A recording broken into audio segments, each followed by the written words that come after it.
बिस्मिल्लाहिर्रहमानिर्रहीम। अस्सलाम वालेकुम नाज़रीन, फरवाज़ एनबी न्यूज़ के प्लेटफॉर्म से मैं आपका मेज़बान नवाज़ भुट्टो आपकी खिदमत में हाजिर। नाज़रीन, इस वक्त मुल्क में सियासी अफरा तफरी है। एक तरफ अदलिया और मुकन्नना में तसादुम की सी सूरत हाल है, और दूसरी तरफ आप देख रहे हैं कि 9 मई के बाद एक सूरत हाल और हालात और वाक़यात यकसर तब्दील हो रहे हैं। तो बहुत सारे सवालात हैं जिनके जवाब मिलना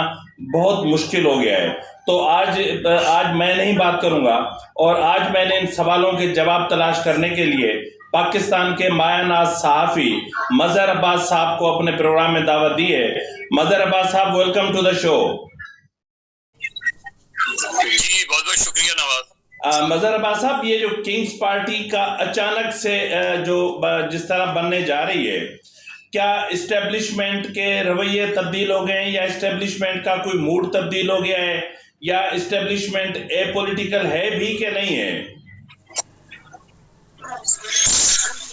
नहीं नवाज, ये तो आपको पता है कि किंग्स पार्टी अभी पता नहीं एक पार्टी है, बहुत सारी पार्टियां हैं, क्योंकि लाइन लगी पड़ी है। हर कोई किंग्स पार्टी बनने को तैयार है, हर कोई बी टीम बनने को तैयार है। और जाहिर है जब से इस्टेब्लिशमेंट और इमरान खान के ताल्लुकात खराब हुए हैं, तो कोई ना कोई कोशिश कर रहा है, कोई ना कोई पार्टी कोशिश कर रही है कि वो जो है वो उसको रिप्लेस करें। लेकिन वो जाहिर है रिप्लेसमेंट भी आसान नहीं होगा, और तहरीक इंसाफ को आप दबा तो सकते हैं, कट टू साइज तो कर सकते हैं, लेकिन मेरा ख्याल है मुकम्मल तौर पर खुद इस्टेब्लिशमेंट भी खत्म नहीं करना चाहेगी, और वो देखना चाहेगी कि वो कमजोर तहरीक इंसाफ जो है वो उनको ज्यादा सूट करती है, करेगी, स्ट्रॉन्ग तहरीक इंसाफ सूट नहीं करेगी। लेकिन असल मसला ये है कि खुद इमरान खान का क्या होगा, इमरान खान के साथ अल्टीमेटली क्या होना है, ये इसका जब तक फैसला नहीं होता तो ये जो इसका जवाब हमें मिलना बहुत मुश्किल है। लेकिन इस वक्त PMLQ भी तकसीम है, चौधरी शुजात के अलग ग्रुप है, परवेज इलाही साहब सब तहरीक इंसाफ का हिस्सा है, फिर इसी तरीके से जहांगीर तरीन ग्रुप है, पीपल्स पार्टी आसिफ जरदारी साहब भी वहाँ कोशिश कर रहे हैं, और इन PMLN भी जाहिर है अपना स्टेज कम बैक करना चाह रही है, पुरानी पोजीशन पे आना चाह रही है। तो सारी जो सियासत का महवर है वो पंजाबी है, और वो इसलिए है क्योंकि उनको ये नजर आ रहा है कि अगर पंजाब जिसने कैप्चर किया वही पाकिस्तान में अगली हुकूमत बनाएगा। इसलिए मुझे लग रहा है कि पंजाब का एक डिवाइडेड हाउस होगा, और अभी हमें देखना ये कि क्योंकि अभी कुछ महीने रह गए हैं कि अल्टीमेटली क्या होगा। लेकिन एक चीज ये है कि इस वक्त सबसे मुश्किल में तहरीक इंसाफ है, और इस वक्त अपने आप को सबसे बेहतर पोजीशन में पीपल्स पार्टी समझ रही है, क्योंकि उसके पास स्ट्रॉन्ग सिंध है, फिर वो अगर सदर्न पंजाब में कुछ ग्रुप्स को अपने साथ मिला लेते हैं, और अल्टीमेटली PMLQ के साथ भी उनका कुछ हो जाता है, और साथ में बलूचिस्तान हो, तो वो मेरा ख्याल है आसिफ अली जरदारी साहब का टारगेट ये है कि अगले इलेक्शंस अगर नवंबर में होते हैं तो उनकी एक स्ट्रॉन्ग बार्गेनिंग पोजीशन हो। अगर पंजाब में उनका चीफ मिनिस्टर नहीं भी होता, जो कि जिसका इम्कान कम है, तो कम से कम मरकज में जो है वो वजीर आजम पीपल्स पार्टी से हो। ये उनकी स्ट्रैटेजी है। बाकी स्ट्रैटेजी तो तब्दील होती रहती है वक्त के साथ साथ। देखना ये कि अल्टीमेटली इमरान खान साहब का क्या होगा। अच्छा मज़हर अब्बास साहब, हमने ज़ाहिर है कि उम्र गुजार दी सहाफ़त में, और इस्टेब्लिशमेंट का जो बिहेवियर रहा है या जिस तरह इस्टेब्लिशमेंट के मामलात रहे हैं, तो क्या इस मौजूदा सूरत हाल में हम ये कह सकते हैं कि इस्टेब्लिशमेंट टोटली एपॉलिटिकल हो चुकी है, या इसको एपॉलिटिकल होने में अभी टाइम लगेगा? नहीं, मेरा नहीं ख्याल कि वो ए पॉलिटिकल है। वो जाहिर है बहुत ज्यादा उनके वो नहीं है, लेकिन अगर ए पॉलिटिकल बिल्कुल होते तो जाहिर है जो इस वक्त तहरीक इंसाफ का परसेप्शन है वो यही है कि जो उनको टारगेट किया जा रहा है वो हुकूमत टारगेट नहीं कर रही है, उनको इस्टेब्लिशमेंट ही टारगेट कर रही है। और 2 मई के वाक़ये के बाद तो और ज्यादा सूरत हाल खराब हो गई है उनके लिए। तो जो जनरल परसेप्शन है वो तो ये है कि वो बहुत ज्यादा इन्वॉल्वमेंट नहीं है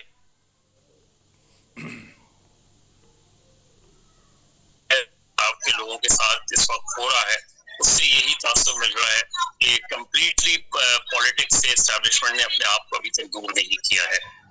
अच्छा मज़हर अब्बास साहब, एक चीज़ हम एक नई सुन रहे हैं कि ग्रेट रीसेट प्रोग्राम या ग्रेट रीसेट डॉक्ट्राइन, تو اس گریٹ ریسیٹ ڈاکٹرائن میں جو ہے وہ ہمیں ایسا محسوس ہو رہا ہے کہ جیسے اسٹیبلشمنٹ کے اندر اور جوڈیشری کے اندر، یعنی آرمی نے پروجیکٹ عمران کے تحت جو جو چیزیں ہوئی ہیں ان کو ریسیٹ کرنے کی کوشش کی جا رہی ہے. تو اس میں کیا چیزیں ریسیٹ ہو سکتی ہیں؟ نواز آپ کا سوال سے اتنا سن نہیں سکا.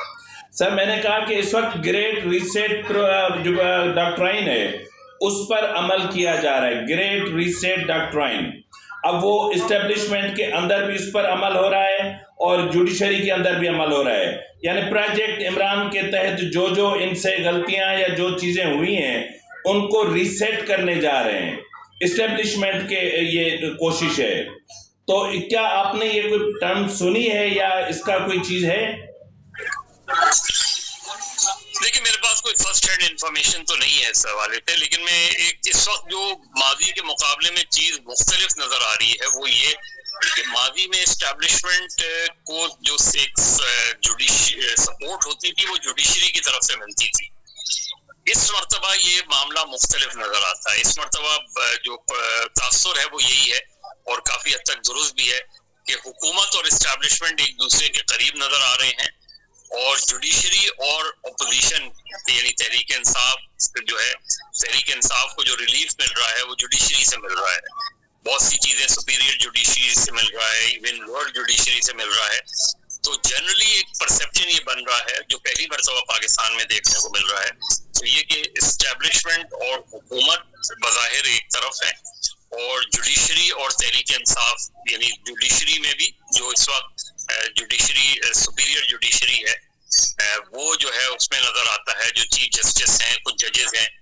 وہ جس طرح کا ریلیف تحریک انصاف کو مل رہا ہے تو اس سے یہی تاثر ہے کہ وہ اسٹیبلشمنٹ کے سامنے ایک طریقے سے جوڈیشری ان کو ریلیف دے رہی ہے. تو یہ ڈیوائڈ ہم نے پہلے نہیں دیکھی تھی.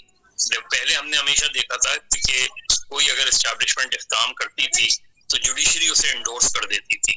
اب اس وقت تھوڑی سی صورتحال ہمیں مختلف نظر آ رہی ہے، لیکن آنے والے وقت میں کیا ہوگا اصل سوال یہی ہے اور یہ بڑی کوشش ہے کہ الیکشن اگر اسی سال ہوتے ہیں تو وہ صرف اسی صورت میں ہوں گے کہ عمران خان جو ہے وہ اس سیاسی عمل کا حصہ نہ ہو. اب وہ کس طریقے سے اس پہ عمل ہوگا اس کو دیکھنا ہے، اور اگر وہ سیاسی عمل کا حصہ ہوتے ہیں تو پھر یہ ایک طریقے سے سمجھا جائے گا کہ اسٹیبلشمنٹ پھر پیچھے ہٹی ہے. تو ابھی یہ جو سچویشن ہے اس میں ہے، لیکن یہ میرا خیال ہے اگلے 1-1.5 مہینے میں کلیئر ہو جائے گی. اچھا مظہر عباس صاحب، ایک چیز پاکستان سے تو خیر ریومرز تھے ہی تھے، لیکن آج میں نے انڈیا سے بھی یہ آواز سنی ہے کہ عمران خان کہہ رہے ہیں کہ ملک سے باہر میں خود نہیں جانا چاہتا پر مجھے فیس سیونگ کے لیے بھجوایا جائے، لیکن اسٹیبلشمنٹ کی یہ کوشش ہے کہ پہلے ان کو پراسیکیوٹ کیا جائے اور اس کے بعد بھجوایا جائے. تو آپ اس کو کس طرح دیکھ رہے ہیں کہ کیا عمران خان خود سے جانا چاہ رہے ہیں یا پھر آپ آفٹر پراسیکیوشن بھجوایا جائے گا؟ ملک سے باہر جانے کی بات کر رہے ہیں؟ جی مجھے نہیں لگتا عمران خان ملک سے باہر جائیں گے، کیونکہ عمران خان اگر ملک سے باہر جاتے ہیں تو ان کا پورا پولیٹیکل نیریٹو، پورا پولیٹیکل بیانیہ دھڑم سے گر جائے گا. تو وہ اس امکان کو میں، ویسے تو پاکستان کی سیاست میں کوئی بھی چیز جو ہے وہ حتمی نہیں ہوتی، لیکن عمران خان کی پوری پولیٹکس کو بہت بڑا دھچکا لگے گا اگر وہ چلے جاتے ہیں ملک سے باہر. اس طرح ہم نے ماضی میں دیکھا تھا کہ ماضی میں چیزیں تبدیل ہوتی ہیں. بے نظیر بھٹو ایک زمانے میں بہت اینٹائی یو ایس ہوا کرتی تھی، پیپلز پارٹی کا بڑا اینٹائی یو ایس جو ہے وہ ہوتا تھا، لیکن ہم نے 86 کے بعد دیکھا کہ اس میں تبدیلی آئی، اور اس حد تک تبدیلی آئی کہ جو پیپلز پارٹی کے مظاہروں میں امریکی جھنڈے جلنا ختم ہو گئے، بلکہ باقاعدہ ہدایت کی گئی کہ کوئی جھنڈا نہ جلے، کوئی اینٹی امریکن سلوگن نہیں لگے. تو اس طرح عمران خان اگر ہو سکتا ہے کہ وہ اس چیز پہ تیار ہو جائیں. کوشش ہو رہی ہے کہ تحریک انصاف بس خود رہے اپنی جگہ، چاہے وہ الیکشن جیتتی ہے تو جیت جائے، لیکن عمران خان اپنے آپ کو اس سے ہٹا لیں اور کسی کو تحریک انصاف کا اپنی جگہ جو ہے وہ جانشین مقرر کر دیں. تو پھر عمران کو باہر بھجوانے کے حوالے سے انڈیا سے پروپیگنڈا کیوں ہو رہا ہے؟ دیکھیے प्रोपेगेंडा तो सब करते हैं, स्पेकुलेटिव खबरें हमारी यहाँ आजकल दुनिया भर में चलती हैं, क्योंकि सोशल मीडिया में फेक न्यूज का भी है, एक मिस इन्फॉर्मेशन भी है, डिसइंफॉर्मेशन भी है, लेकिन जो इस वक्त ग्राउंड पे चीजें हैं, हो सकता है कहीं से अटेम्प्ट भी हुई हो, ये ऑफर भी हुई हो, लेकिन अभी तक कोई इस सिलसिले में ऐसी वो नहीं है कि इमरान खान इस चीज पर तैयार हो रहे हैं, उस तरह की कोई इन्फॉर्मेशन अभी तक नहीं है। अच्छा मज़हर अब्बास साहब, जाते जाते मैं आपसे एक चीज़ पूछूंगा कि इस वक्त जो हमारे मुल्क के जो सियासी हालात हैं, जिस तरह आपने कहा कि इमरान खान का जो नैरेटिव है वो धड़ाम से गिर जाएगा, तो मैं पूछना ये चाह रहा था कि जिस तरह 66 जो अमेरिकन कांग्रेसमैन्स हैं उन्होंने ब्लिंकन को लेटर लिखा, और 66 के 66 कांग्रेसमैन्स वो हैं जो प्रो इजराइल हैं, प्रो इंडिया हैं, एंटी चाइना हैं, एंटी सी पैक हैं, तो मतलब उसके बाद अब क्या रह जाता है? जिस तरीके का नैरेटिव बनाने की कोशिश की जा रही थी, अब यहाँ पे तो सारा सत्यानाश हो गया इनका। देखिए, जो अमेरिकन का एक वो ये समझे कि अमेरिकन के नजदीक जो ह्यूमन राइट्स के इश्यूज हैं वो बहुत इंपॉर्टेंट होते हैं, यानी वो खुद अपनी जितनी वायलेशन ह्यूमन राइट्स की करें वो एक अलग बहस है, लेकिन वो ऐसे ममालिक में ह्यूमन राइट्स की अगर वायलेशन हो या पॉलिटिकल प्रिजनर्स को बंद किया जाए तो वो इस पर हमेशा से आवाज उठाते हैं, रिस्पेक्टिव कि वो किसी को सपोर्ट कर रहे हैं या नहीं कर रहे हैं। तो इसका मतलब ये कि अगर अमेरिकन इतने सेनेटर्स जो है वो इमरान खान के या तहरीक इंसाफ के हक में बात कर रहे हैं या ह्यूमन राइट्स पे क्वेश्चन उठा रहे हैं, तो ये हमारी खारजा पॉलिसी की नाकामी है कि हमारी खारजा पॉलिसी जो है इस मामले में जो है वो इफेक्टिवली काउंटर नहीं कर पा रही, इसी वजह से ये चीजें हो रही हैं। और वैसे भी अब अगर आप किसी को एमपीओज में बंद करेंगे, किसी को इसको बेल होगी लेकिन फिर दोबारा गिरफ्तार कर लिया जाएगा, और फिर इस तरह के केसेस आप 7-8 हजार लोगों को पकड़ लेंगे, तो उस पे तो फिर ह्यूमन राइट्स वॉच वगैरह ये इस चीज पे कंसर्न शो करती हैं। इवन कश्मीर में भी आप देखें, इंडियन हेल्ड कश्मीर में जब ह्यूमन राइट्स वायलेशन हुई तो फिर दुनिया में ह्यूमन राइट्स ऑर्गेनाइजेशन ने आवाज उठाई, वरना वो पॉलिटिकल मैटर्स में इतना नहीं बोलते थे। तो इंसानी हुकूक वाले मसले जो हैं वो हर जगह एक ही जैसे होते हैं। मज़हर भाई, मैं आखिरी सवाल पे इस चीज़ को आज के प्रोग्राम को वाइंड अप करता हूँ कि मगरबी मीडिया एकदम से मुतहरिक कैसे हो गया इमरान खान के हवाले से? क्या गोल्डस्मिथ फैमिली इतनी अब मतलब वो मुतहरिक हो गई है कि इमरान खान को प्रोटेक्शन प्रोवाइड करने के हवाले से यानी मगरबी मीडिया को इस्तेमाल किया जा रहा है? या नवाज, मैं इन इश्यूज पे बात नहीं करता क्योंकि हम इसको बिल्कुल एक मुख्तलिफ एंगल पे ले जाते हैं कि जूस का क्या इंटरेस्ट है या इंडिया का क्या इंटरेस्ट है। जाहिर है इंडिया का तो बेसिक इंटरेस्ट ये होता है कि अगर आप कमजोर हो रहे हैं तो वो आपको और कमजोर करें, तो वो तो उनका एक होगा। वो आपका भी ये इंटरेस्ट होता है कि इंडिया में अगर कोई ऐसी चीजें हैं तो आप उसको वो करते हैं। लेकिन जो इजराइल या उनके हवाले से हमारे यहाँ बहुत सी खबरें आती रहती हैं, लेकिन मुझे नहीं लगता कि इजराइल का कोई ऐसा इन्फ्लुएंस पाकिस्तान के अंदर है इस तरह की कोई वो लॉबी कर सकते हैं। वो अमेरिकन के थ्रू करते होंगे, वो जरूर करते होंगे उसमें, लेकिन मेरा ख्याल है कि ये गोल्डस्मिथ वगैरह के हवाले से कि वो ये कर रहे होंगे, वो आई डाउट।